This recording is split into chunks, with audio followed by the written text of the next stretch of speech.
Saya akan mulai. Bismillahirrahmanirrahim. Sebentar. Share screen. Apakah sudah terlihat?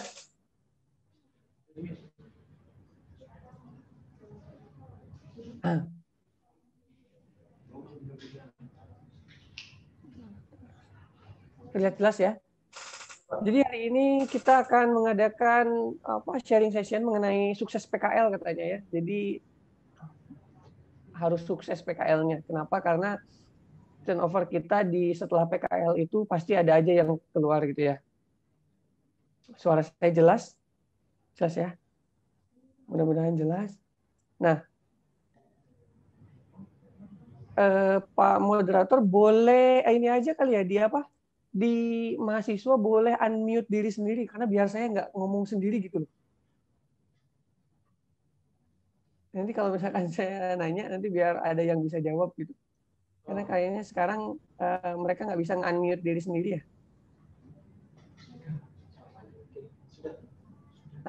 Oke. Kalau sudah. Baik, terima kasih. Ini share screen saya jelas ya, Bapak Ibu? Adik-adik mahasiswa?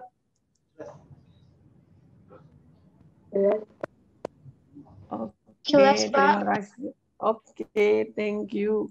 Nah, sharing session ini kita 40 menit kurang lebih, nanti ingatkan saya Bapak Moderator jika memang waktunya 5 menit sebelumnya. Jadi jangan 1 menit sebelumnya, ingatkan saya 5 menit sebelumnya kalau udah selesai.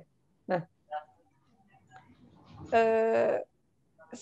saya suka quote ini, si Wayne Dyer tuh bilang, apa yang kita pikirkan menentukan apa yang akan terjadi pada kita.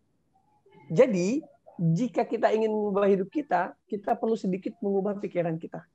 Apa yang kita pikirkan benar-benar menentukan apa yang terjadi, gitu ya. Makanya jangan sampai kita memikirkan hal-hal yang negatif karena itu kecenderungan terjadinya akan lebih tinggi. Nah, quote lagi dari Napoleon Hill, ia yang mengerjakan lebih dari apa yang dibayar pada suatu saat akan dibayar lebih dari apa yang ia kerjakan. Quote ini akan related kepada materi kita ke depan karena kita harus berusaha menyamakan persepsi dulu nih, menyamakan ekspektasi, menyamakan mengosongkan diri untuk sama-sama belajar di sharing session ini. Jadi nanti adik-adik mahasiswa atau rekan-rekan mahasiswa boleh bertanya mengenai apa yang menjadi concern atau menjadi pertanyaan di dalam dirinya. Oke. Nah, sebelum kita lebih jauh, kita harus berusaha menyelaraskan antara ekspektasi dan realita.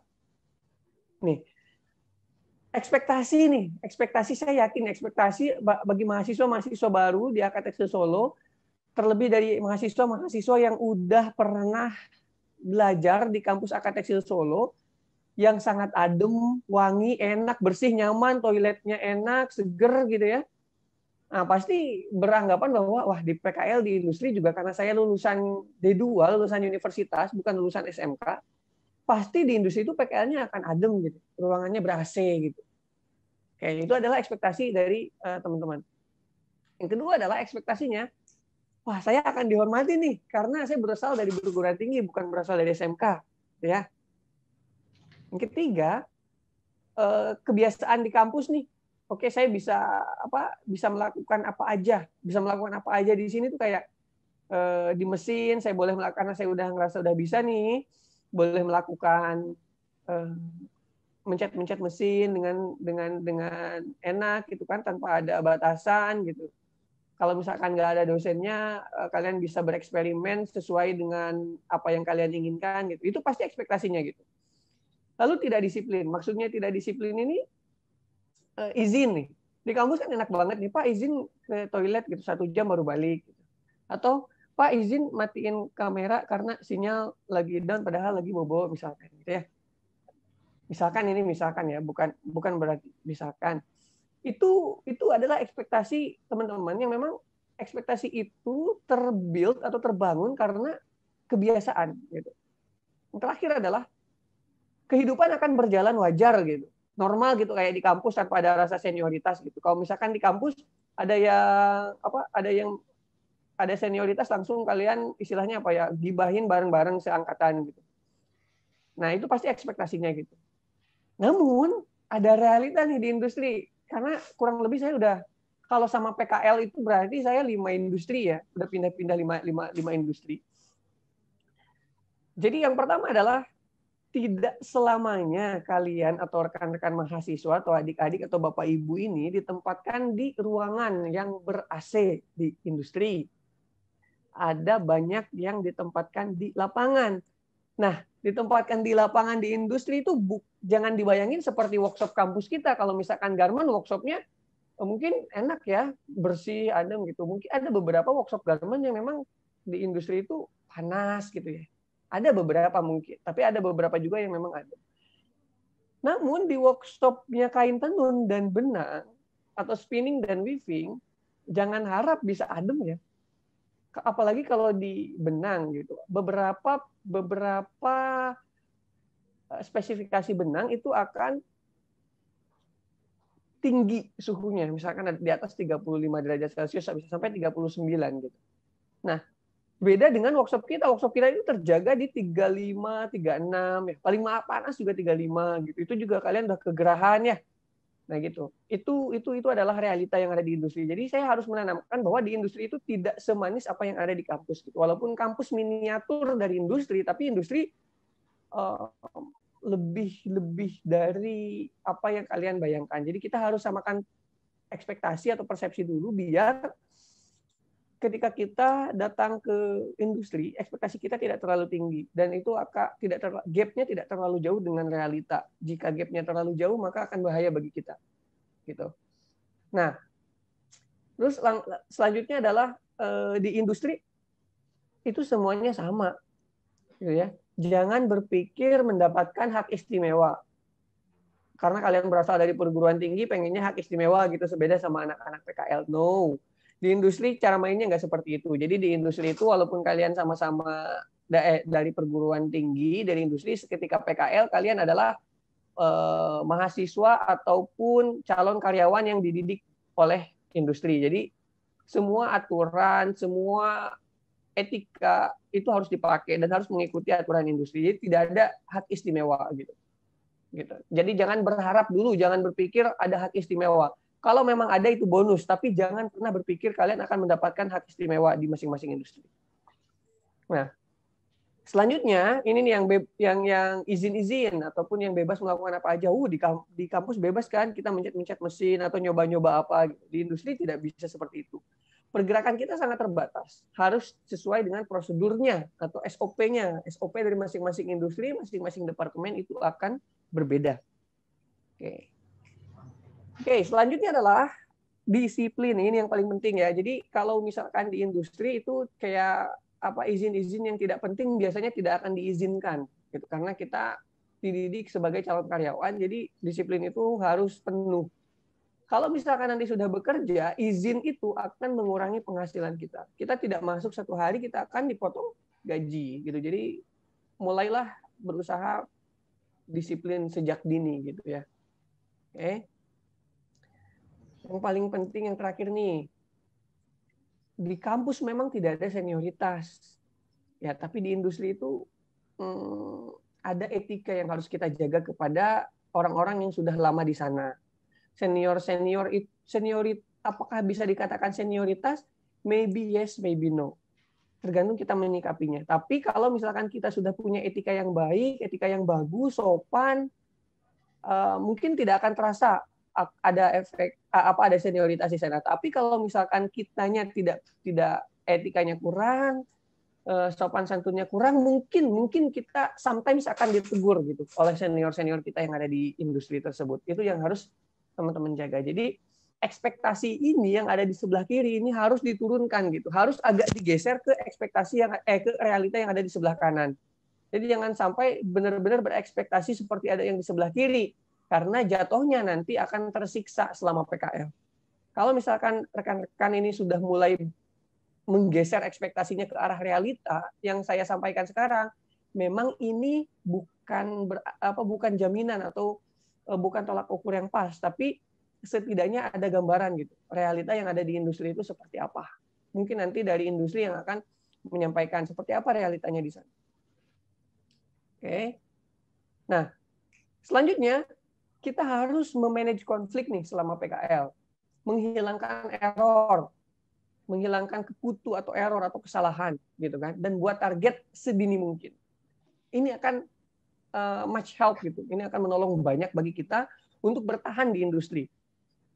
Fase pertama, kita harus menetapkan tujuan hidup sedini mungkin kan tadi bilang. Nah, tujuan hidup ini adik-adik mahasiswa. Jadi bahwa kita harus menetapkan dan harus memikirkan apa yang kalian ingin lakukan, apa yang kalian inginkan.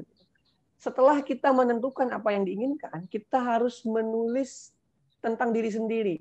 Ini adalah mengenali diri sendiri. Kalau misalkan di industri atau di organisasi biasanya menggunakan sistem SWOT atau Strength, Weakness, Opportunity, dan Threat. Kalau misalkan kita menulis tentang diri sendiri, kalau memahami SWOT, silahkan pergunakan SWOT.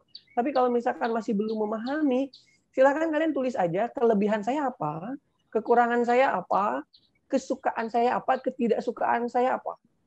Di mana banyaknya kekurangan, di mana banyaknya ketidaksukaan, itu harus dikurangi. Tapi kalau misalkan banyak kelebihan, itu harus di-manage. Jangan sampai jadi sombong, itu aja. Nah, dari kelebihan, kekurangan, kesukaan, dan ketidaksukaan tersebut, bisa dipetakan nih kira-kira masa depan seperti apa yang saya inginkan, yang sesuai dengan kesukaan saya, yang sesuai dengan kelebihan saya. Gitu. Itu. Setelah itu, kalian akan bisa menentukan tujuan yang spesifik. Nah, ini yang kurang lebih harus dipikirkan dari sekarang. Tujuan itu kayak seperti ini. Saya ingin menjadi orang sukses. Itu benar-benar kalian udah punya tujuan, tapi tujuannya tidak spesifik. Sukses itu seperti apa? Apakah sukses berwirausaha, apakah sukses berkarir, atau sukses membina rumah tangga? It's totally different gitu dalam 3 hal tersebut. Dan kalian harus buat benar-benar tujuannya itu harus spesifik gitu, nggak bisa kayak misalkan ngambang gitu. Saya ingin sukses. Apa? Kalau misalkan spesifiknya, misalkan saya ingin menjadi manajer di spinning preparation pada usia 27 tahun. Itu spesifik. Karena kalian udah ada di industri, jadi saya nggak bisa menyebutkan industrinya. Tapi bagi orang-orang yang nggak punya industri, mungkin harus disebutkan industri apa dulu. Tapi kalau kalian udah punya industri, harus sebutkan kira-kira apa jabatan yang kalian inginkan. Jika itu adalah keinginan berkarir, gitu. Jika itu adalah keinginan berwirausaha, sambil kerja, misalkan kalian targetnya di wirausaha, kalian harus buat target dengan spesifik. Saya ingin mempunyai omset berapa ratus juta dalam beberapa tahun, misalnya. Ada periodnya, ada objeknya yang dituju. Itu adalah tujuan yang spesifik. Setelah itu, setelah kalian menentukan, misalkan jadi manajer kah, atau punya omset sekian kah, lalu pikirkan alasannya. Alasan kenapa saya pengen jadi pengusaha, kenapa saya pengen jadi manajer gitu. Itu akan membantu, sangat membantu, ya. Oke, fase 2. Setelah itu kalian harus menentukan nih, kalian kan udah dari sini kalian udah tujuannya udah spesifik kan. Kalau misalkan ada beberapa tujuan, nah tentukan skala prioritas. Apa yang memang menjadi poin terbanyak. Jadi kita memang bukan robot ataupun kita bukan apa ya istilahnya, bukan dewa lah gitu ya, yang memang bisa menjalankan semua hal dalam waktu yang bersamaan gitu oleh satu orang. Kita harus menentukan apa yang harus kita kerjakan terlebih dahulu, itu tentukan skala prioritas. Lalu kumpulkan informasi pendukung. Nah, ini informasi pendukung ini dari skala prioritas, misalkan kalian skala prioritas tujuannya adalah menjadi manajer dari spinning, atau menjadi manajer ataupun menjadi senior merchandiser, misalkan yang punya gaji 20 juta ke atas. Senior merchandiser. Nggak bisa, jangan di. Oke. Nah, kumpulkan informasi pendukungnya. Jika ingin menjadi senior merchandiser, apa yang harus kalian lakukan? Informasi pendukung apa? Misalkan kalian harus mengetahui brand-brand yang jalan di pabrik kalian. Kalau senior merchandiser-nya. Terus dianalisa sendiri aja gitu. Brand-brand itu apa aja? Kenapa harus kayak gini? Harganya berapa? Dijualnya berapa? Bayarnya siapa? spesifikasi buyer ini kayak gimana. Nah, gitu. Jadi trying to analyze di setiap lini gitu. Jadi coba analisa di setiap lini.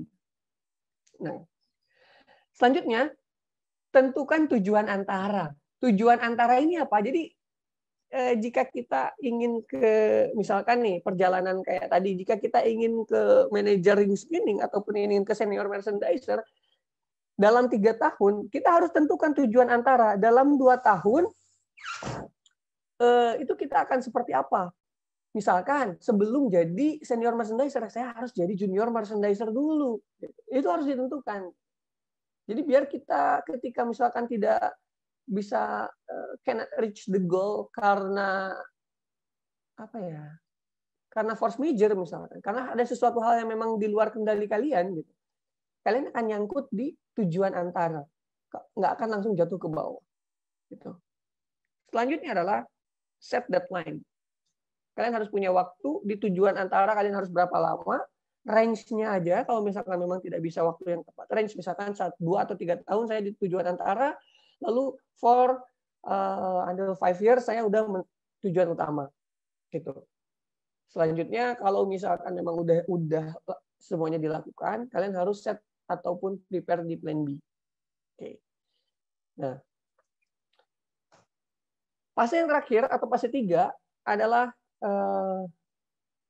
bagaimana caranya kita untuk menggapai apa yang udah kita set nih, tujuan kita, goals kita.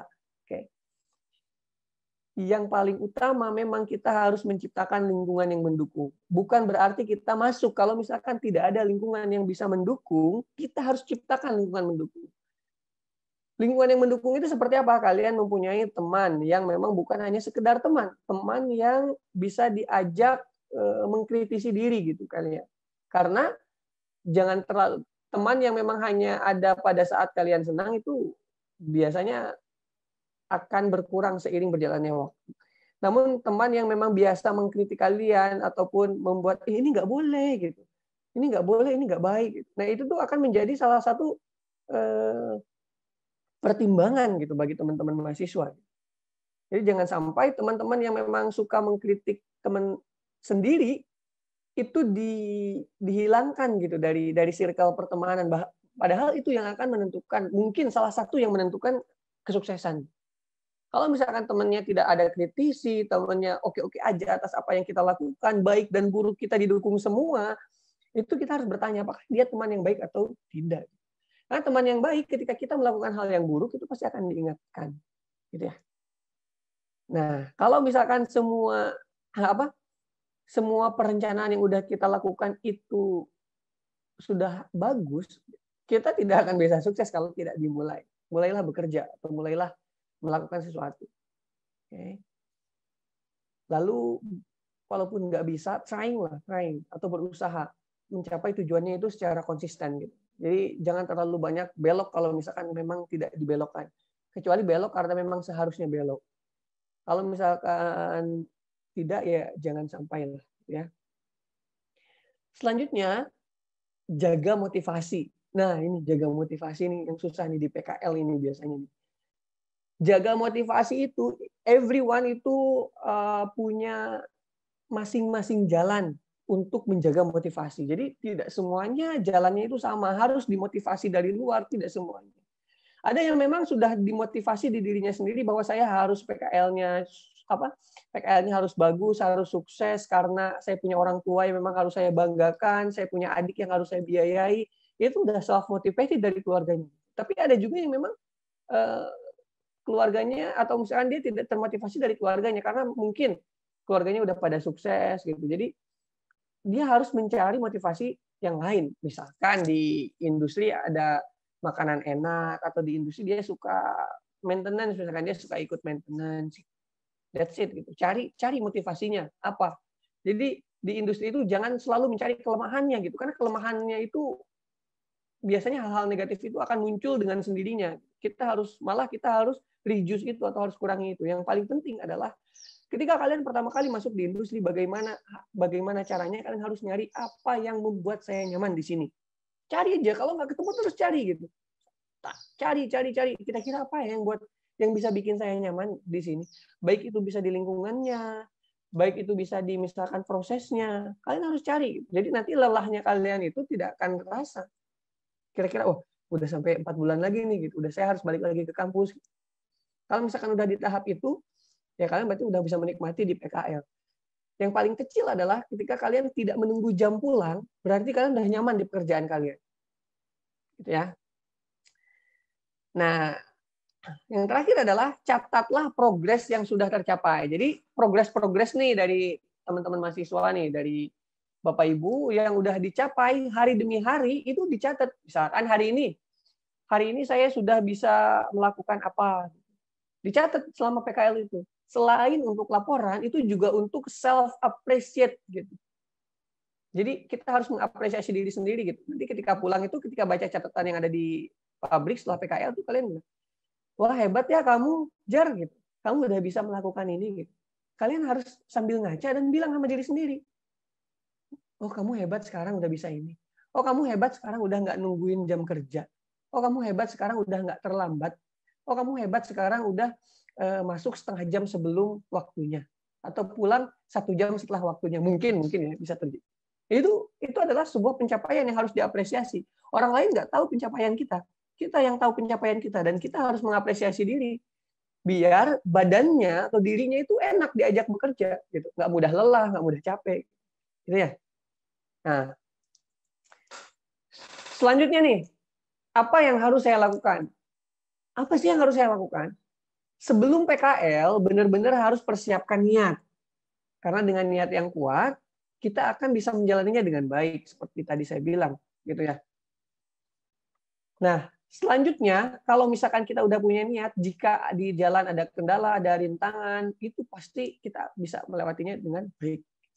Seperti misalkan kita mau ke teman yang disuka, misalkan, terus di jalan bannya bocor. Lantas, apakah ketika ban bocor kita balik lagi? Tidak kan? Kita berusaha dorong motor itu sampai ketemu kang tambal ban. Setelah itu kita lanjutkan jalannya. Nah, seperti itu. Jadi buatlah niat yang kuat, karena niat itu akan menyokong kita menjadi lebih kuat. Kalau misalkan ada rintangan, kita pasti bisa melewatinya. Nah, yang selanjutnya adalah skill itu memang penting. Tidak dapat dipungkiri, skill itu memang penting. Tapi ini untuk kerja. Kalau untuk PKL, skill yang udah dapat di kampus mungkin kurang, dan kita akan sempurnakan itu di PKL. Tapi jika memang ada kebagian sekarang kelas yang memang belum pernah praktik di kampus sama sekali, ya berarti ini benar-benar menjadi ajang pembelajaran bagi mahasiswa atau Bapak Ibu sekalian. Ya. Selanjutnya, apa sih yang harus saya lakukan? Kita harus berkomitmen nih. Kita harus berkomitmen dan disiplin, itu yang jelas. Oke, untuk bekerja, kemampuan bahasa Inggris itu sangat penting. Jadi kalau misalkan gini, kalau misalkan sekarang kita udah denial, udah saya nggak bisa bahasa Inggris, karena saya bukan orang Inggris gitu. Saya kan bekerja di Pulau Jawa atau di daerah Jawa Tengah gitu. Ya udah, yang saya harus bisa cuma bahasa Indonesia dan bahasa Jawa. That's not the point. Kalau misalkan hanya seperti itu, berarti jenjang karir kita akan lama untuk meningkat.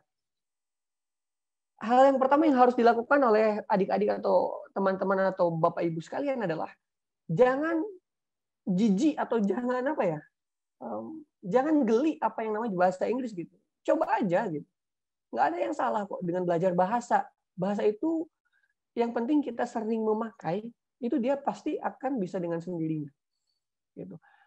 Avoid ataupun abaikan orang-orang yang menjelek-jelekan bahasa kita. Misalkan ketika kita berusaha untuk speaking in English gitu.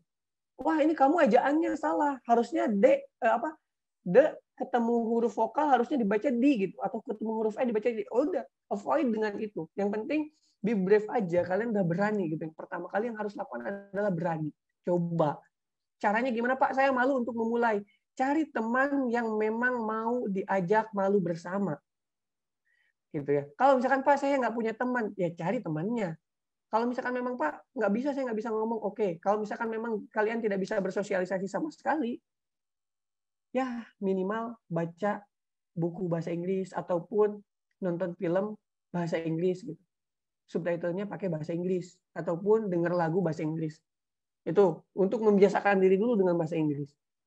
Oke. Selanjutnya adalah know-how. Jadi kalian tuh harus mencari tahu bagaimana, kenapa gitu. curiosity atau rasa ingin tahunya itu harus ditingkatkan.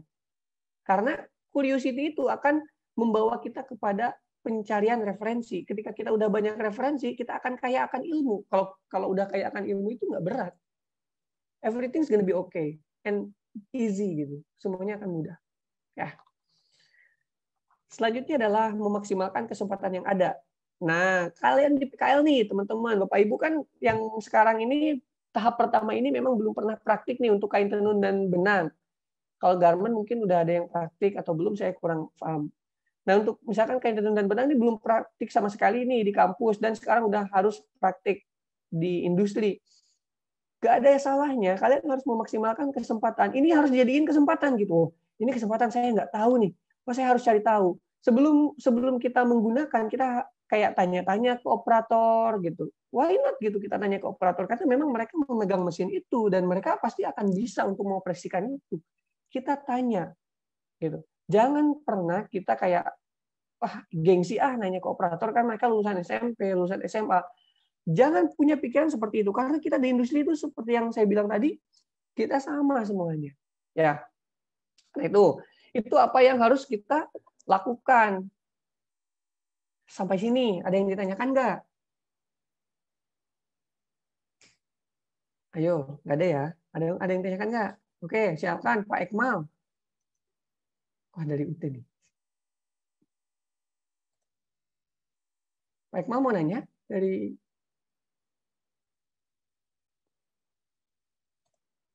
atau ada yang lain mau nanya? Kayaknya raise nih Pak Ekmal. Saya apa nanya Pak? Ya gimana? Gimana Pak Ekmal? Nanyanya itu apa sih bedanya kalau kita berkarir di industri tekstil sama yang di non tekstil gitu? Apa bedanya? Oke, terima kasih Pak Ekmal. That's good the point ya. Itu sangat bagus poinnya, sangat bagus pertanyaannya nih. Kenapa saya dari tadi bahas masalah tekstil gitu ya? Karena mungkin ada yang non tekstil. Karena saya baca di tornya itu memang targetnya adalah mahasiswa tekstil. Jadi saya belajar berbicara masalah tekstil. Tapi gini, Pak Ekmal, kalau misalkan industri itu tidak terlalu banyak berbeda, baik itu industri tekstil maupun non tekstil gitu.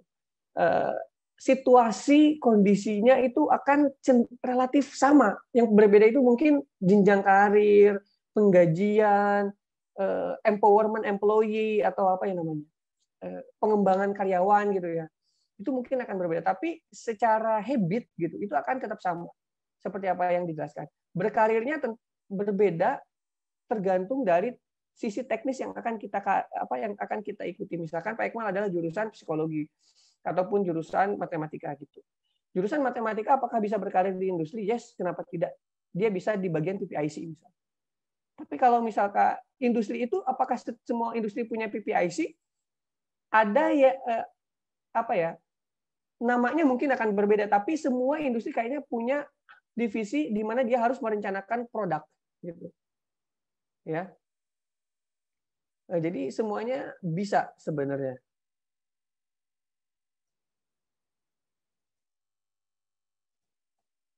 Oke, sebentar. Nah, ya jadi kalau misalkan jadi semuanya bisa. Jadi kalau misalkan pertanyaan dari Pak Ekmal adalah apakah berbeda berkarir di industri tekstil ataupun non tekstil? No. Secara habit itu akan sama. Perbedaannya hanya dari sisi teknis gitu. Teknis apa yang akan kita geluti, kita harus istiqomah di situ. Jadi tidak, saya pernah di marketing, trading company, ya walaupun bergerak di trading tekstil, tapi kan kalau trading itu sama, gitu, tapi nggak terlalu jauh perbedaannya dengan industri-industri lain. Yang jelas kita harus menuruti apa kata atasan. Itu aja sih kalau di industri. Karena kita adalah bekerja pada orang, jadi kita harus ikut aturan orang tersebut. Itu aja. Gitu ya. Itu. Yang lain? Ada yang tanyakan yang lain? Pak, saya mau bertanya. Gimana, Vina? Kan itu kan untuk menentukan target dalam berkarir kan kita harus tahu nih Pak, langkah-langkahnya itu apa.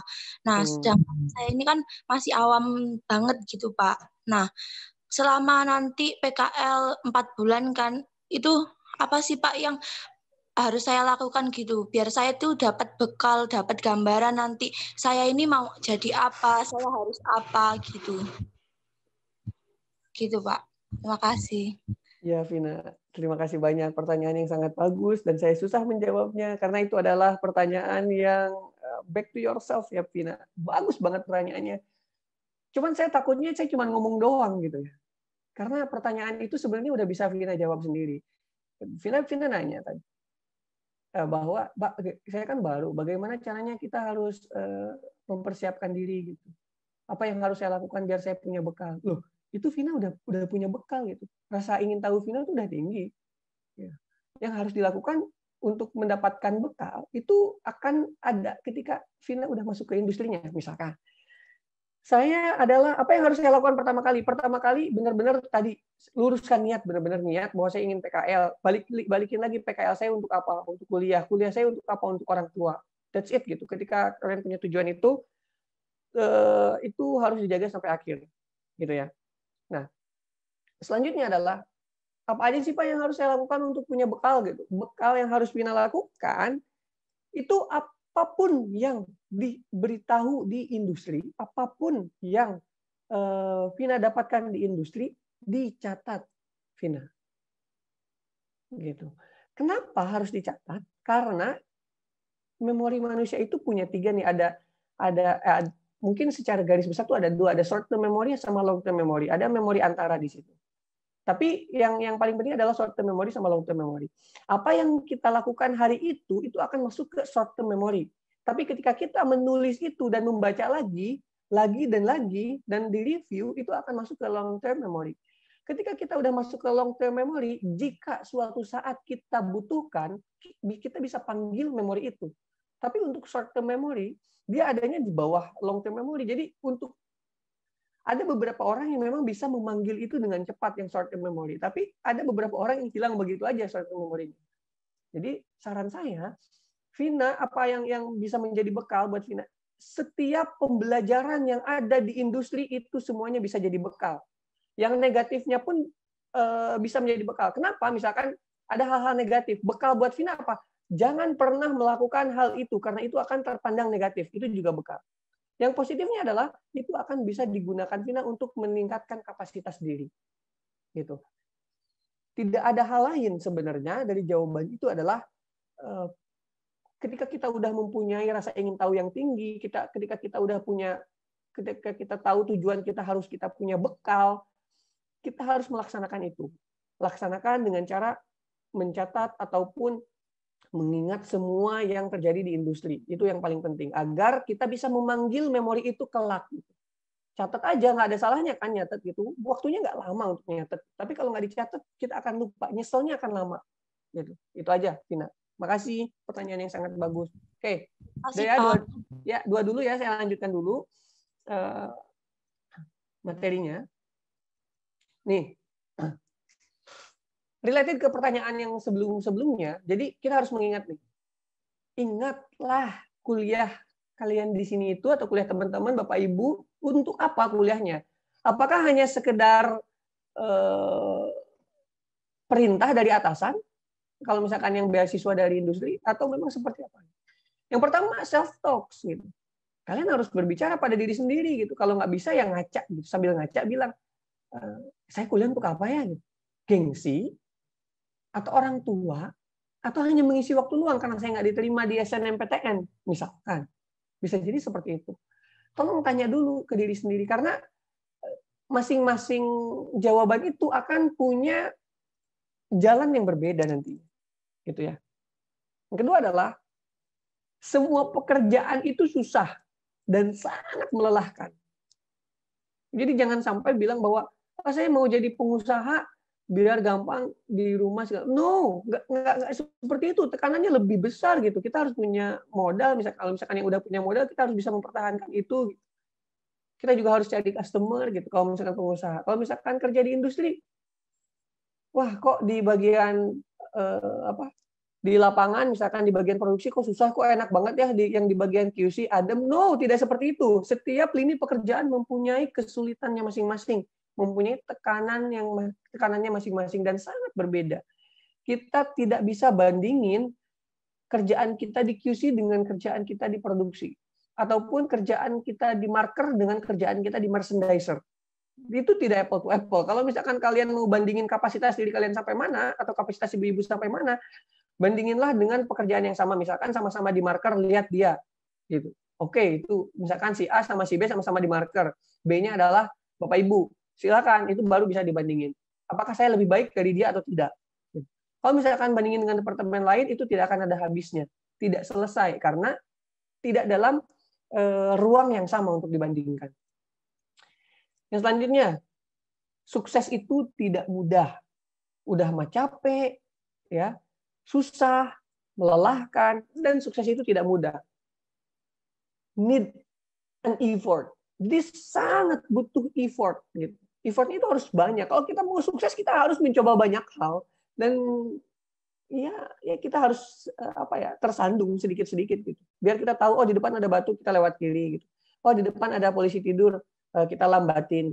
Kita harus tahu itu. Di jalan itu tidak semuanya mulus gitu. Bahkan di jalan tol sendiri itu tidak semuanya mulus gitu. Ada kadang saat kita harus ngerem gitu. Kecepatan tidak boleh lebih dari 80 atau 100 km gitu. Itu yang harus kita tanamkan di dalam diri. Sukses itu tidak mudah. Ya. Nah, pengalaman nih. Lanjut ke yang sesi sebelumnya bahwa kuliah itu susah. Bekerja itu lebih susah. Udah mah kuliah susah, kerja itu susah. Terus misalkan kalau kalian putus di tengah jalan nih, kalau misalkan gara-gara PKL putus nih, udah mah nggak kuliah dan nggak kerja, ya lebih susah. Triple kill, ya kan? Atau damage-nya itu luar biasa katanya kalau bahasa sekarang. Ya. Jadi kuliah itu kalian kan sekarang ngerasa nih, Bapak Ibu ngerasa kuliah di akad tekstil itu sulit, gitu kan? Habis itu kalau misalkan udah ada yang PKL itu susah. Coba bayangin jika nggak kuliah dan nggak kerja karena kalian terputus di tengah jalan lepas dari akad tekstil, gitu. Mau jadi apa? Mau kayak gimana? Kecuali nih ada kecualinya, yang punya orang tua kaya raya dan punya usaha atau berwirausaha. Mungkin itu tidak related dengan pernyataan ini.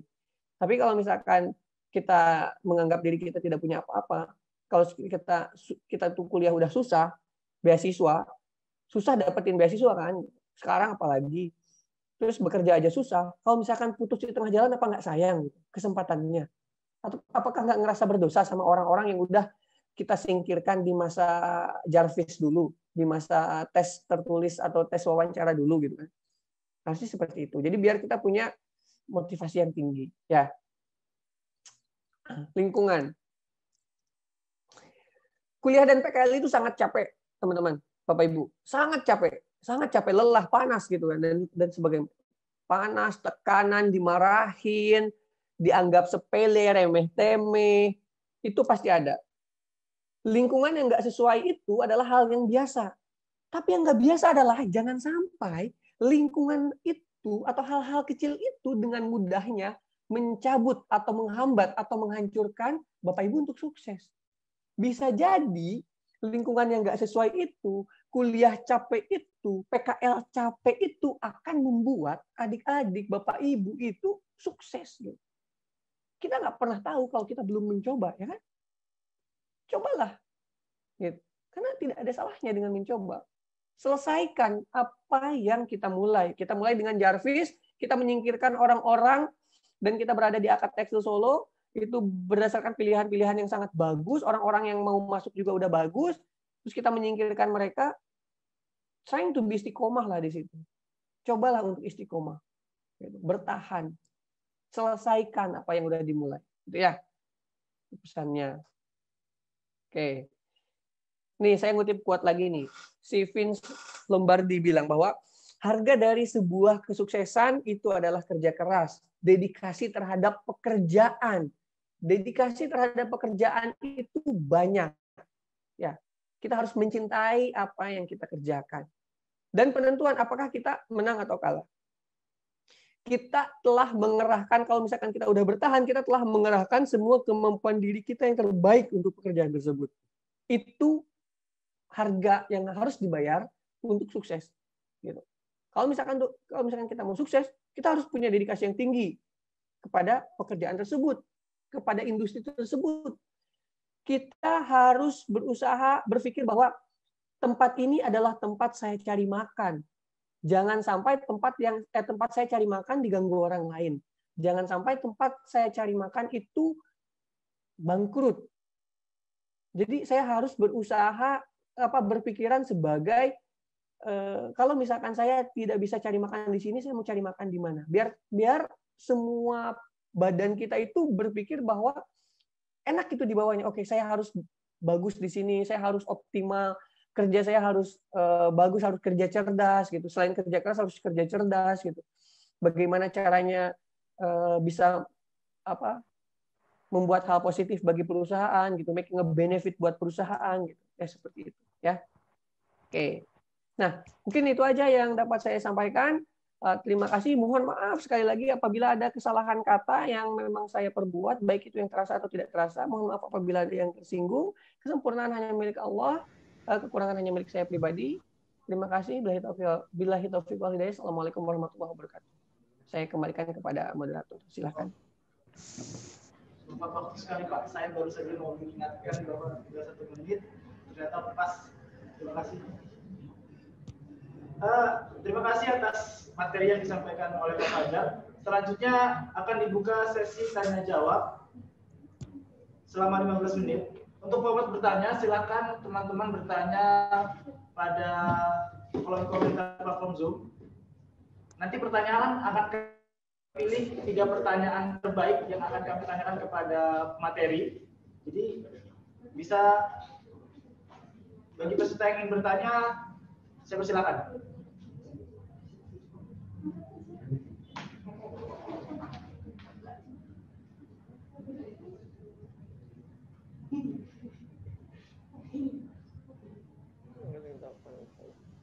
Ya silakan untuk bagi peserta yang ingin bertanya, kolom komentar sudah dibuka. Akan kami pilih 3 pertanyaan terbaik yang akan kami tanyakan kepada pemateri.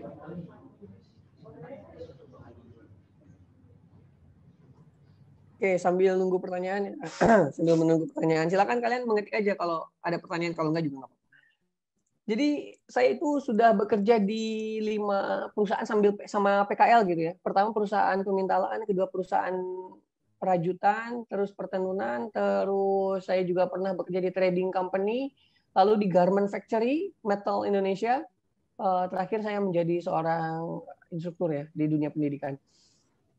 Di setiap lini pekerjaan itu sama serius, sama banget gitu. Makanya saya senang sekali gitu karena ternyata pengalaman saya bekerja di beberapa tempat walaupun hanya waktu yang singkat itu membuat kita lebih dewasa, tahu gitu bagaimana caranya kita harus seperti apa, men-treat orang yang seperti ini harus seperti apa, kayak gitu ya. Jadi silakan kalau misalkan ada yang ditanyakan. Kalau yang langsung juga nggak apa-apa kali Pak Ardian ya, atau gimana?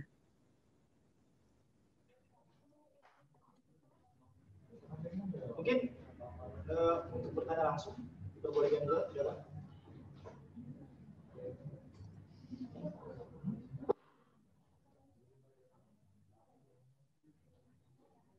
Teman-teman, ada yang bertanya?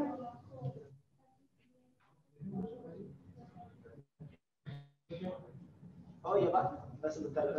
Ada yang saya tanyakan sedikit. Sebenarnya seperti yang disampaikan oleh pihak kampus Wawan tadi, harapan kampus itu sebenarnya mengharapkan mahasiswa mampu mengaplikasikan apa yang sudah diberikan di kampus dan apa yang sudah istilahnya diberikan oleh industri. Kemudian sebenarnya relate nggak kira-kira Pak antara kampus itu mengharapkan ini tapi keluhan-keluhan dari mahasiswa itu tersampaikan atau tidak seperti kampus itu? Saya jawab sebagai apa nih? Sebagai instruktur yang bagian dari kampus atau sebagai bagian dari mahasiswa atau sebagian dari industri? Karena berbeda jawabannya jelas. Sebagai instruktur, harapan Bapak sebagai instruktur itu kepada mahasiswa itu apa Pak? Saya tidak berharap banyak. Yang saya harap itu kalian bisa bertahan, kalian bisa menikmati hidup, bisa menikmati PKL gitu. Lakukanlah apa yang kalian ingin lakukan gitu. Karena dulu saya juga waktu PKL, teman-teman saya yang sangat serius ternyata stres gitu ya kalau PKL gitu. kalau orang-orang kayak saya yang PKL-nya oke bisa ya sedikit agak lebih sedikit fleksibel gitu ya waktunya beres PKL, orang lain capek karena terlalu serius ya. Kalau saya beres PKL, walaupun saya serius di PKL, tapi beres PKL saya main aja. Ya kalian jangan contoh sih, tapi cara memotivasi diri saya, mengapresiasi diri dengan cara kumpul sama teman-teman saya ngobrol gitu. Saya banyak ngobrol itu lebih enak. Tapi kalau ada juga yang memang mengapresiasi dirinya dengan cara berdiam diri di rumah nonton Netflix atau nonton drakor gitu ya mungkin. Silakan kalian nikmati aja hidupnya. Saya sih sebagai instruktur karena banyak di prodi kita itu yang memang keluar ketika PKL gitu. Dan saya beberapa orang itu saya wawancara secara personal gitu ya dengan Pak Kaprodi. Ternyata alasannya adalah tidak nyaman. Ketidaknyamanan di industri itu yang membuat kalian menghentikan langkah kalian untuk sukses. Nah, sebenarnya ketidaknyamanan itu adalah hal yang memang ambigu. Hal yang memang tidak ketidaknyamanan itu hal yang bisa dibilang apa ya tidak nampak gitu loh. Nyaman sama tidak nyaman itu tidak ada ukurannya gitu. Caranya adalah bagaimana caranya kita kalau misalkan kalian nyaman gitu, lakukan apa yang kalian senangi. Kalau misalkan ada yang tidak senang, avoid itu, abaikan itu.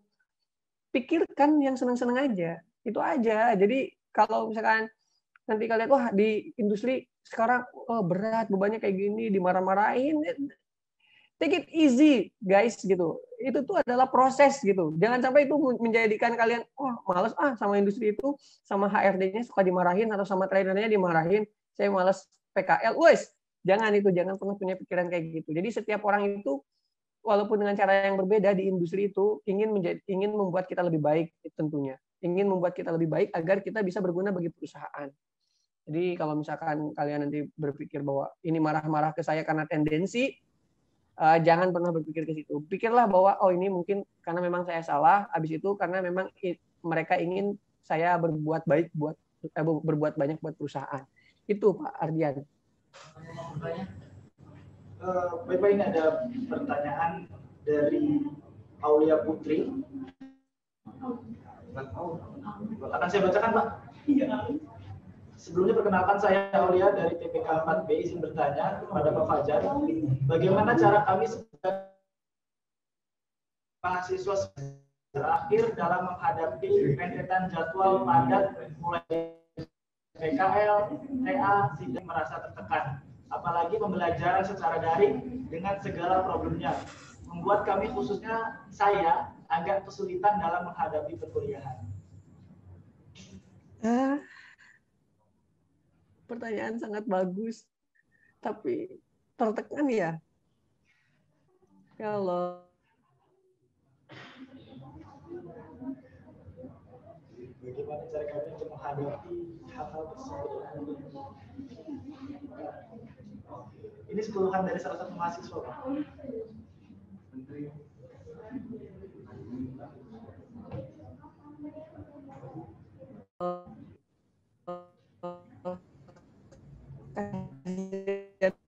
banget nak kamu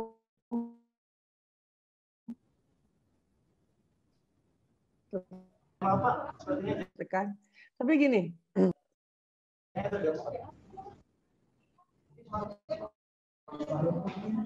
suara saya jelas sekarang. Ya sekarang jelas ya. Oke. Jadi gini Aulia, jadi jangan beranggapan bahwa kamu akan tertekan Aulia. Ini ya baru di situ Aulia. Belum punya hutang kan? Belum punya hutang yang banyak kan? Belum punya beban keluarga kan? Masih menjadi beban keluarga kan? Belum punya beban keluarga kan? Ya. Nah, jadi saran saya Aulia, mulai dari sekarang nih kita ya.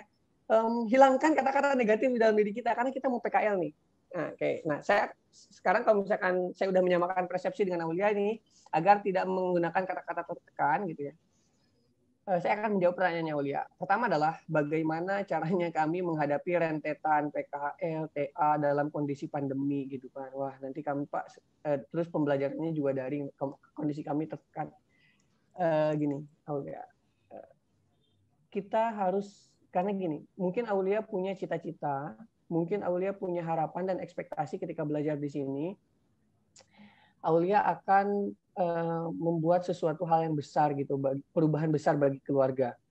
Namun kita tidak bisa menafikan bahwa hari ini kita dalam kondisi pandemi. Tugas kita itu adalah mengurangi ekspektasi itu, Aulia. Jika kita bisa mengurangi ekspektasi itu, maka kita akan bisa mereduksi ataupun mengurangi jenis tekanan yang ada di dalam diri kita. Bagaimana caranya saya menghadapi rentetan PKL, rentetan TA gitu ya, dengan dalam kondisi daring. Hanya satu yang saya bisa kasih, karena saya juga kemarin saya juga seperti itu. Terlebih dari sekarang saya bekerja dari rumah terus kan. Kemarin juga saya seperti itu. Saya 1,5 bulan itu saya diklat secara virtual gitu ya. Itu juga berat, tertekan. Tapi bukan tertekan, tapi bawa happy gitu. Kalau misalkan selama ini Aulia belajar dari daring sehingga mata kuliah yang harusnya bisa Aulia dapat dengan baik jadi tidak baik gitu. Nggak apa-apa. Itu bukan bukan akhir dari segalanya. Tapi yang harus Aulia lakukan adalah bagaimana caranya kita pada saat di industri bikin kita kosong aja. Pembelajaran di kampus itu kalau misalkan memang nggak ada yang masuk karena daring, ya bikin kita kosong aja, kosong diri, kita bawa diri, kita siap untuk belajar. Tinggal ditanya, oh kok kamu ini nggak bisa? Ya maaf Bu, nggak bisa, nggak apa-apa. Maaf aja, maaf nggak bisa, nggak apa-apa. Kita jadinya belajar. Kalau misalkan kita ragu-ragu, maaf nggak bisa, biar kita bisa belajar. Atau maaf lupa, nggak apa-apa. Kalau selama PKL, asal jangan bilang nggak bisa itu pas sidang gitu. Pas sidang kan kalian pasti membaca apa yang kalian tulis. Tapi ketika PKL, sah-sah aja ketika bilang, maaf Bu, daripada nanti merugikan perusahaan, ya kan? Daripada disanksi sama perusahaan, mending bilang, maaf Bu, Pak, saya kurang begitu memahami masalah itu. Terlebih dari kondisi kemarin kami daring. Let it easy aja, gitu. Jangan terlalu terbawa beban gitu. Oke, itu yang pertama. Terus, Pak, gimana dari PKL itu ke TA? Ya, wah, TA itu jangan dibayangkan bahwa sesuatu hal yang besar, tidak. TA itu adalah hal yang kecil kalau kita bisa melakukannya. Hal besar TA itu menjadi besar ketika kita tidak melakukannya. Apa sih isi TA? Bab 1 sampai bab 3 itu isi kita praktikum terakhir di sana. Bab 4-nya diskusi, ya kan? Nah, di diskusi itu diambil dari bab 3. Selama kita ngerjain bab 3, itu tuh ada masalah-masalah nggak di TA? Tulis aja masalahnya. Kalau misalkan tidak terselesaikan, ya nanti selesaikan sama dosen pembimbingnya. Dosen pembimbingnya buat apa? Kalau misalkan kalian bisa menyelesaikan semuanya, ya nggak usah jadi beban. TA itu, kalau misal, yang penting kalian ngerjain. Kalau misalkan ada yang pusing, kasih tahu pembimbingnya. Nah, pembimbingnya kan dibayar juga pembimbingnya sama negara, ya. Ya udah, maksudnya kalau misalkan nggak usah pusing sama TA, maksudnya TA itu ya sesuatu hal yang lumrah, proses untuk kita menjadi ahli muda. Jadi kalau misalkan Pak, saya rentetannya gimana? Lakukan PKL itu secara air mengalir, jangan terlalu dipaksakan, jangan dihambat, lakukan aja santai, slow gitu kan, lakukan tapi sesuai dengan prosedur. Lakukan itu, habis itu nanti langsung balik lagi ke setelah PKL langsung balik lagi ke kampus, misalkan nyusun TA. Nah, di TA kalian tulis apa yang udah kalian laksanakan. That's it, hanya itu. Nggak usah pusing-pusing, nggak usah punya beban yang besar gitu. Nggak usah. Ya, karena kita itu manusia itu punya batasan. Di TA kenapa ada pembimbing yang lebih senior? Karena kita tuh tidak bisa melakukannya sendiri. Gitu. Jadi tugas kita hanya kira-kira ada masalah nggak? Oh ini tulis aja, tulis. Kalau misalkan nanti pusing, kasih pembimbingnya, Pak saya pusing di sini, nanti dia yang kasih saran. Nggak usah kita yang mikir. Ya, gitu. Aulia, ada lagi nggak Aulia? Cukup nggak? Mudah-mudahan nggak puas ya. Nanti bisa tanya ke Pak Yunus, ke Bu Bintan, ke Bu Pauli ya di Prodi Kain Tenun ya. Oke. Itu Aulia, terima kasih pertanyaannya, sangat bagus. Ada 2 pertanyaan tersisa, Pak. Mungkin akan kami pilih salah satu. Kami akan pilih salah satu pertanyaan yang akan tanyakan sebagai pertanyaan terakhir. Ada pertanyaan dari saudara Raka Kalam. Izin bertanya, saya Raka dari tim PKA. Alhamdulillah, ini sudah seminggu PKL. Sebelumnya saat hari pertama diberi pengarahan tentang laporan selama praktik, serta diharuskan untuk kritis di dalamnya, salah satunya lewat problem solving. Mungkin ada kiat-kiat cara untuk membangun diri agar bisa kritis terlebih untuk problem solve saat PKL. Terima kasih. Oh, terima kasih. Siapa namanya? Raka. Raka pertanyaannya sangat mahasiswa sekali. Bagus banget ya. Untuk menjadi kritis itu adalah orang mahasiswa nih. Kamu harus tanya ke Pak Ardian ya. Pak Ardian atau Pak Ibu Ketua BEM ya. Itu karena belajar kritis itu biasanya dari mereka ya. BEM itu biasanya lebih kritis gitu ya. Kita nggak tahu kesalahannya, tapi BEM itu lebih tahu gitu. Saya juga soalnya pernah jadi BEM gitu dulu. Nah, kalau misalkan pertanyaannya Pak Raka related ke PKL, jadi saya bisa kasih saran aja nih ya Pak Raka. Kita hanya diskusi sharing session, kalau misalkan baik diambil, kalau enggak juga nggak apa-apa. Jadi gini, untuk menimbulkan rasa kritis, salah satunya lewat problem solving gitu. Sebenarnya gini, kritis dan problem solving itu adalah proses yang berbeda. Kritis itu awal dari problem solving. Kritis itu intinya adalah Raka di dalam diri ketika ada sesuatu hal yang memang tidak sesuai dengan keinginan Raka atau tidak sesuai dengan apa yang Raka pikirkan, itu udah mulai kritis nih. Misalkan ada orang nih jalan nih di akad tekstil tapi nggak lewat dulu chamber ya. Oh berarti loh kok dia nggak lewat chamber disinfektan, kan harusnya lewat chamber, itu salah. Itu kritis. Itu kritis itu. Oh berarti ada sesuatu yang salah yang Raka pikirkan. Kritis itu bukan hal yang besar, tapi kritis itu tata cara kita dalam berpikir ketika kita tahu ada sesuatu yang salah. Itu kritis. Dan kita sampaikan. Cara menyampaikannya mahasiswa ketika ada sesuatu yang salah di PKL kayak gimana? Menulis dengan cara mencatatnya. Misalkan di industri ada kayak gini. Ada yang tidak meletakkan bobin bobin apa di kain tenun namanya? BIM. Misalkan ada yang tidak meletakkan BIM dengan semestinya, walaupun BIM-nya gede tapi diletakkan misalkan menghalangi jalan. Terus Raka tuh pikir, oh ini salah nih, BIM ini harusnya nggak di sini. Dan itu kritis dalam hal kecil. Tapi ketika Raka lewat di BIM yang berantakan, terus Rakanya oke, biasa aja, nggak ada yang salah ini. Oh itu yang harus ditanyakan kepada diri sendiri. Berarti Raka udah tidak peduli terhadap lingkungan. Gitu. Caranya untuk bersikap kritis adalah coba analisa di lingkungan kita. Pasti banyak kesalahannya. Terus dicatat. Itu aja. Nah, cara problem solving, setelah mencatat permasalahannya, baru nanti naik ke problem solving. Ketika banyak BIM bertebaran, harusnya ini seperti apakan sih gitu. Harusnya BIM ini disimpan di mana sih gitu. Harusnya SOP-nya seperti apa sih? SOP-nya dijalankan atau tidak? Itu adalah problem solving. Hanya itu aja juga problem solving, nggak masalah. Kan problem solving, problem masalah, solving penyelesaian. Jadi apa yang masalah-masalah yang Raka temukan di industri, kritisnya dari sikap kritisnya Raka tadi, lalu masalahnya diselesaikan. Penyelesaian masalah itu bukan berarti Raka harus pindahin, bukan. Hanya menyarankan kepada misalkan pihak operator ataupun yang suka angkat BIM, kalau Pak ini kayaknya BIM SOP-nya nggak di sini deh. Karena kalau misalkan di sini ganggu lalu lalang, bisa jadi near miss ataupun orang-orang bisa jadi terluka, tersandung gitu. Karena itu Raka. Jadi nggak usah dibuat pusing dengan problem solving dan kritis. Sepertinya semua dan setiap manusia itu punya gitu. Kalau mau melatih itu biasanya lebih banyak kajian sih. Lebih banyak kajian kayak ada ini nih kampus mengeluarkan sebuah kebijakan, terus kalian kaji bersama-sama. Pemikiran orang berbeda-beda loh. Kok ini nggak kepikiran ya sama aku gitu. Nah, kalau misalkan udah menemukan seperti itu, biasanya sikap kritis kita akan lebih banyak. Makanya banyakin ngobrol. Kalau misalkan punya organisasi, banyakin kajian lah di organisasinya gitu. Setiap organisasi juga kayaknya punya bahan gibah tertentu gitu untuk digibahin. Itu adalah salah satu bentuk kritis. Itu aja ya, Raka.